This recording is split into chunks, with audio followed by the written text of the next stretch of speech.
संभाजी ब्रिगेडचे प्रदेशाध्यक्ष प्रवीण गायकवाड यांच्यावर रविवारी अक्कलकोटमध्ये शिवधर्म प्रतिष्ठान या संघटनेच्या कार्यकर्त्यांनी हल्ला केला होता। या संघटनेचा प्रमुख दीपक काटे हा भाजपचा पदाधिकारी असल्याची बाब समोर आली। या पार्श्वभूमीवर प्रवीण गायकवाड यांनी पत्रकार परिषद घेत भाजपचे माजी प्रदेशाध्यक्ष चंद्रशेखर बावनकुळे यांच्यावर गंभीर आरोप केले। चंद्रशेखर बावनकुळे हेच दीपक काटे याचे गॉडफादर आहेत। त्यांच्याकडून दीपक काटेला राजकीय पाठबळ आणि पाठिंबा पुरवण्यात आला।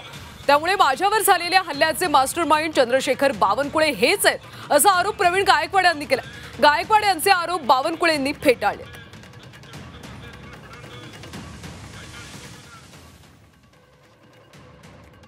हे बावनकुळे हे कशा प्रकारे ताकद पाठिंबा विश्वास देतात, दीपक काटे त्यांना गॉडफादर म्हणतात, हे नातं तुमच्याच माध्यमातून मी अधोरेखित करतो।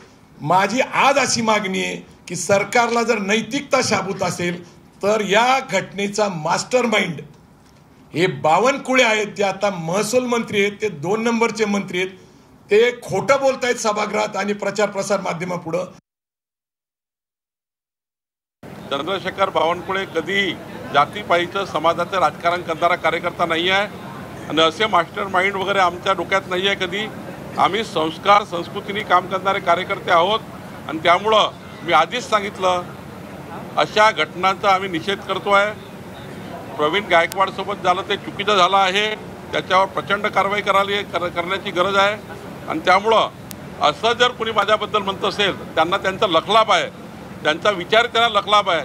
आम्ही विचाराची लढाई लढणार लोक आहोत, आम्ही रस्त्यावरची लढाई लढणार लोक नाही आहोत आणि त्यामुळं मला असं वाटतं ज्यांनी हा समज करून घेतला आहे त्यांनी माझ्या त्या ठिकाणी आतापर्यंतच्या जे माझं त्या ठिकाणी इमेज आहे त्या इमेजचा विचार करून बोलावं।